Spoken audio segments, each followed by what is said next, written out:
Daniel Salnave vient de publier dans la collection Tracts de Gallimard un manifeste court mais particulièrement incisif qui s'intitule « Parole en haut, silence en bas ». Elle interroge une parole qui se tait, celle du simple citoyen, qu'elle nomme les innombrables, ceux qui n'ont pas accès à la parole publique et qui n'ont pas l'occasion de faire usage de la liberté, de leur liberté d'expression.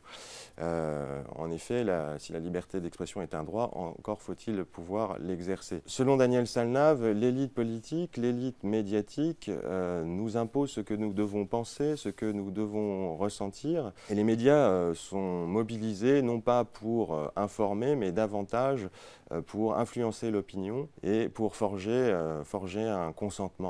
Voilà donc un ouvrage extrêmement stimulant sur l'état de la vie démocratique et sur l'état de la liberté d'expression en France.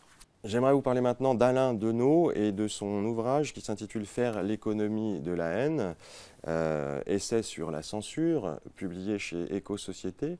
Alors, Alain Deneau est un philosophe québécois connu pour ses prises de position extrêmement critiques à l'égard des dérives du néolibéralisme. Il s'agit de haïr sans qu'il y paraisse. Et il s'agit de laisser son esprit être asservi par la culture marchande, la culture de l'argent, qui fait écran aux méfaits qu'inflige le néolibéralisme au réel.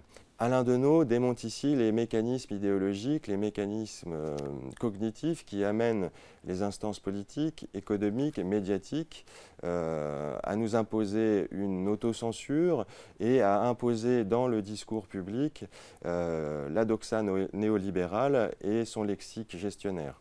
Cet essai acéré et lucide est donc une invitation à se délivrer de notre propre autocensure, à retrouver notre liberté d'esprit et à réintégrer de la conflictualité dans le débat public. Alors voici un hymne à la liberté d'expression, le bouquin des méchancetés et autres traits d'esprit de François-Xavier Testu, publié dans la collection Bouquins de Robert Laffont. Si la méchanceté est un art, lorsqu'il est parfaitement maîtrisé, il peut produire d'intemporels chefs-d'œuvre. Et ce sont ces petits chefs-d'œuvre qui sont rassemblés dans cet ouvrage magnifique, vraiment réjouissant.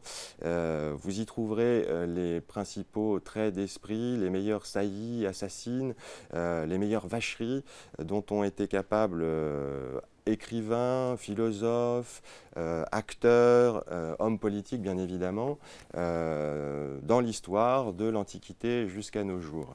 On y trouve évidemment Clémenceau, on y trouve Churchill, Sacha Guitry, et c'est un véritable feu d'artifice, extrêmement savoureux, une gourmandise à déguster sans modération.